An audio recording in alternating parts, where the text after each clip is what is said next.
Bienvenue dans cette aventure qui nous accompagne pendant le premier trimestre 2025 au rythme de mes illustrations et des histoires qui surgissent à chaque image. Dans cet ultime voyage à travers le jardin de la connaissance, avant de clore l'aventure de notre héroïne dans cette traversée au cœur d'elle-même pour retrouver son identité, nous rencontrons Garit, l'archétype de la force et du courage qui repose aussi sur des alliances solides.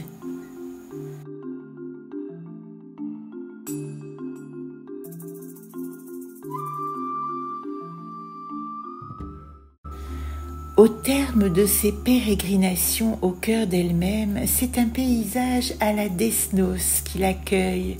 Et pourquoi pas un chien mosaïque qui danse le cha-cha-cha, un chat sans moustache campé sur ses pattes arrière en costume de plongeur, un oiseau monsieur habillé de baies goûteuses qui joue les gardes du corps, tandis qu'un serpent vêtu de pierres précieuses sifflote une ritournelle que 3 oiseaux trémolos reprennent en chœur. Un renard aussi vert qu'un champ de blé à l'arrivée du printemps attend que poussent sur son flanc les premiers crocus. Et pourquoi pas ? Sortie de cette indescriptible aventure, elle reste cependant coite et n'en croit pas ses yeux. Les dames Marguerite se rient de sa surprise, tandis que tout soudainement, elle réalise qu'ils sont tous là, ses compagnons croisés dès ses premiers pas. Ainsi, ce long voyage l'invite à retrouver son point de départ initial.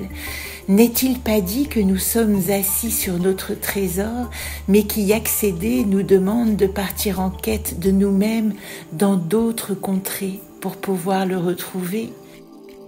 Un paysage sublime est un allié, un animal croisé est un message, une babouque audacieuse, un cafard agité, sorti des projections terrifiantes l'un et l'autre, annoncent de magnifiques augures.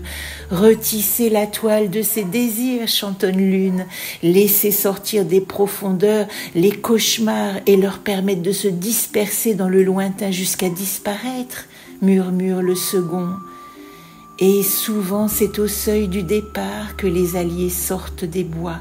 Elle est arrivée à cet instant parfait où, repue de beauté et de tendresse, habillée de mots, son âme nourrie d'histoires à partager, elle trouve une liberté à simplement savourer les aventures qui se proposent et accepte la solitude d'un voyage en rencontre avec elle-même. C'est ici qu'elle retrouve la beauté des liens qui se sont tissés. Derrière la fantaisie du paysage sourd la profondeur des rencontres pourtant de passage, mais qui ont marqué à jamais sa lente résilience.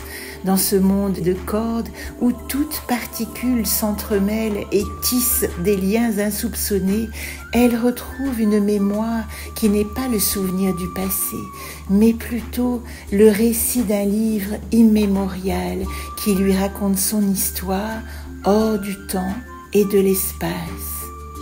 Dessous ses pieds se dessinent d'autres champs, d'autres rivages, des contrées inconnues jaillies de ses envies, de ses curiosités.